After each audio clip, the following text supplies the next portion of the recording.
Bonjour tout le monde, je vous retrouve aujourd'hui pour une nouvelle review de livre et pour aujourd'hui il s'agit de La magie du rangement de Marie Kondo. Donc la vie commence après avoir fait du tri.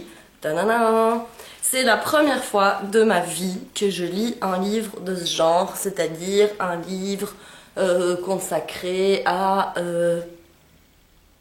l'art de ranger sa maison, n'est-ce pas? C'est pas vraiment le genre de livre que je lis. En général, je lis toujours des fictions, des romans et ce genre de choses. Mais pour une fois, n'est-ce pas, je me suis dit, vu que je ne suis pas une grande as du rangement, n'est-ce pas, je ne suis pas la personne la plus organisée qui soit, ça ne peut que m'aider, n'est-ce pas? Donc, j'avoue que je trouvais la couverture très jolie.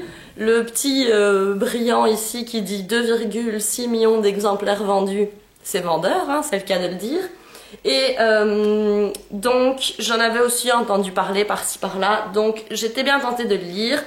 C'est écrit par la dame juste ici, n'est-ce pas, qui s'appelle Marie Kondo, qui est une japonaise, n'est-ce pas, les japonais sont connus pour leur art du rangement, feng shui et compagnie. Et elle ne déroge pas à la règle, n'est-ce pas? Donc,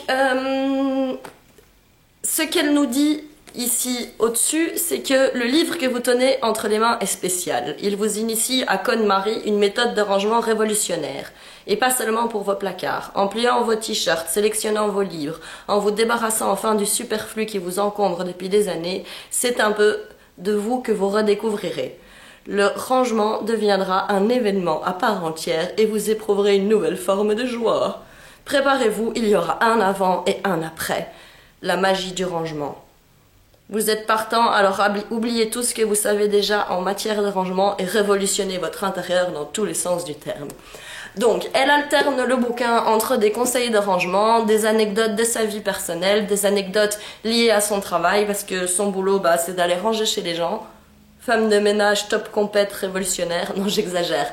Mais donc elle va dans des entreprises, elle va chez des privés, des particuliers, pour conseiller les gens sur la façon de ranger leur maison. Elle fait aussi des conférences dans le monde entier, bon elle écrit maintenant des livres. Je rigole hein, quand je disais femme de ménage top level, mais c'est quand même un peu ça. Elle dit que depuis 5 ans, depuis qu'elle avait 5 ans, elle lit des livres sur le rangement, l'art ménager et compagnie, donc c'est vraiment une passion chez elle. C'est un peu comme si c'était une bonne fée. Donc comme je vous dis, elle alterne conseils, vie personnelle, vie professionnelle et tout ça avec plein de petites anecdotes et de conseils pour ranger chez soi. Alors je trouve que les conseils sont très bien, franchement ça ne peut que être positif et productif. Donc à ce niveau-là, c'est super motivant, elle est super motivante dans sa façon d'expliquer les choses. Pas du tout condescendante ou hautaine, vraiment à la hauteur de tout le monde, et elle parle des gens qui savent pas ranger du tout et voilà, donc elle est vraiment motivante à ce niveau-là et ça donne vraiment, le bouquin, ça donne vraiment envie de ranger chez toi quoi.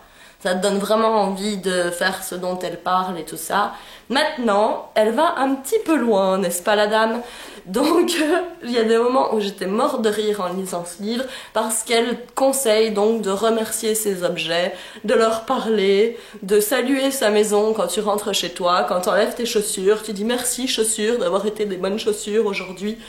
Tu dois ouvrir ton tiroir et caresser tes vêtements et leur dire merci pour le service que tu me rends chaque jour. Je vais pas faire ça quoi. Je comprends le principe sous-jacent de ce qu'elle dit, de respecter ses affaires et de bien les traiter, et ça en effet je trouve que c'est important et c'est un bon principe, mais je vais quand même pas commencer à parler à mes t-shirts quoi. Donc là-dessus j'ai pas trop adhéré, mais c'est pas grave parce qu'on peut tout à fait prendre le contenu du livre sans se dire je vais remercier mes t-shirts quoi. Donc à ce niveau-là il y a 2-3 trucs où elle m'a bien fait marrer. Il y a un truc que je trouve dommage avec ce livre, c'est que donc c'est la magie du rangement, le tri, donc elle parle de remplir des sacs poubelles avec des choses inutiles qu'on a chez nous, ce qui n'est pas une mauvaise chose, mais elle parle très peu de potentiel recyclage, elle parle assez peu de donner ses objets, elle fait quand même souvent référence au fait de les jeter, et moi j'ai un peu du mal avec ça. C'est-à-dire que si je prends le temps de trier chez moi, je vais aussi prendre le temps de trier ce que je jette pour ce qui doit être jeté, ce qui peut pas être réutilisé, je vais quand même, enfin je vais faire porter un effort au tri, n'est-ce pas, pour que chaque chose se retrouve là où elle doit être jetée selon le mieux qu'on peut faire pour l'environnement.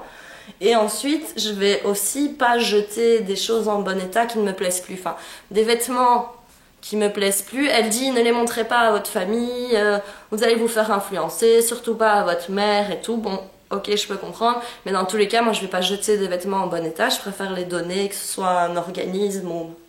Voilà. Donc ça, c'est un peu dommage qu'elle met pas un peu plus l'accent sur le fait de donner ou de réutiliser certaines choses... Enfin, pour d'autres personnes, voilà, c'est vraiment jeter, débarrassez-vous de tout au plus vite, au mieux, machine de guerre, on y va, on jette des centaines de sacs poubelles. Enfin, elle dit ça pour certains de ses clients qui ont acheté des centaines de sacs poubelles. Et ça, à chaque fois, ça me faisait un peu mal. Parce que, voilà, ça coûte rien de mettre en plus une toute petite référence à dire que ben, dans votre rangement, ça va vous prendre un tout petit peu de temps en plus, mais qu'il faudrait jeter correctement ce que vous triez. Voilà, c'était le conseil écolo de la semaine. Non, mais ça, c'est... Après, comment dire, elle dit pas explicitement triez pas vos affaires, jetez-les n'importe où. C'est pas du tout ça que je veux dire. Mais je trouve que ça aurait dû être dit dans le livre. Donc, voilà ce que j'ai pensé de ce livre. Dans l'absolu, si vous avez envie de ranger chez vous et que vous manquez du petit élément de motivation, je vous conseille vraiment de le lire. Ça se lit super vite. C'est distrayant, c'est fun. C'est motivant, il y a des techniques de rangement assez sympas, j'en ai déjà mis une en pratique, genre j'ai rangé mes chaussettes, mais vous verriez mon tiroir à chaussettes, elles sont toutes rangées en ligne comme ça, genre tu prends tes chaussettes, au lieu de faire une boule avec, où on remet un truc dedans, on fait un petit paquet, au lieu de ça, tu colles tes deux chaussettes l'une contre l'autre, tu les plies après, bon je sais pas plier mes mains comme ça, tu les plies après, ça te fait un petit paquet comme ça, et tu les ranges debout dans ton tiroir comme ça. Alors elle dit, il faut mettre les plus clairs devant, les plus sombres derrière, ça j'ai pas fait. Hein on verra. Je me suis pas dit que j'avais besoin d'un code couleur dans mes chaussettes.